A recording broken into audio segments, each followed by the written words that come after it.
ბავშვი ტირილის და პროტესტის გარეშე არ იზრდება. ეს მინდოდა დიდი ხანია მეთქვა. ინდივიდუალურ კონსულტაციებზე ვამბობ, მაგრამ ესე უფრო ღვამაღლა რომ უფრო მეტმა გაიგოს, ხო? ნუ გვეშინია ამ ტირილის. გვახსოვდეს, რომ მცირე ასაკის ადამიანის მიერ განხორციელებული ეს ქცევა კომუნიკაციის ფორმაა, რომელსაც ამ ქცევას აქვს ფუნქცია, რაღაცა ხდება და რაღაცას ითხოვს ამით. კარგად დავაკვირდეთ და ვნახოთ, რატომ მოხდა ეს ტანტრუმი, რამ გამოიწვია და გამომწვევ მიზეზებში ამ წინაპირობებში დავაკვირდეთ ჩვენს ქცევასაც. ხომ არ არის იქ ისეთი რამე, რამაც გამოიწვია ეს.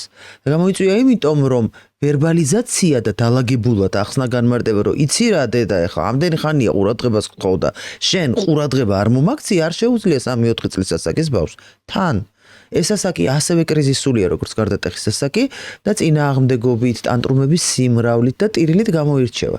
თუ ვიცით, რომ ნორმა ესაა და განვითარებას ახასიათებს და ასევე ვიცით, რომ ჩვენი შვილს უნდა დავაკვირდეთ და დრო დავუთმოთ.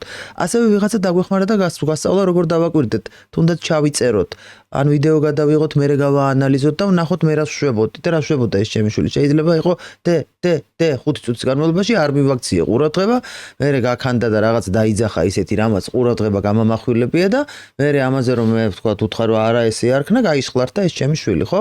ანუ ეს ერთმანეთზე მიბმულია. იზოლირებულად ესე გამოხტუნებული ტანტრუმი არ არსებობს.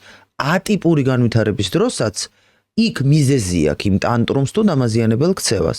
ოღონდ ატიპური განვითარების დროს უფრო მეტი პროფესიონალიზმია საჭირო და მშობელი შეიძლება ვერ ერკვეოდეს უცებ ამაში რატომ თუ მე ვთქვათ თუნდაც 15-16 წლის ადამიანმა, რომელსაც ვერბალური უნარები არ აქვს კარგად განვითარებული, არ ამიხსნა ფუნქცია შეიძლება ვერ გავიგო და სწორედ ამიტომ არსებობს ეს ტექნიკა, რომელსაც ქვია ქცევის ფუნქციური ანალიზი, ანუ სპეციალისტები, რომლებიც აანალიზებენ მიზეზებს და ვეტყოდი მშობლებს, რომ ესე იგი ნუ გეშინიათ ტირილის, დააკვირდეთ საკუთარ შვილებს, წაიკითხეთ, მიიღეთ პროფესიონალების მხარდაჭერა და შეეცადეთ თუ სახეზეა არასასურველი ქცევა და ის არ ჯდება განვითარების ნორმაში, ხო? და ცდება ამას, გამოასწოროთ როგორმე.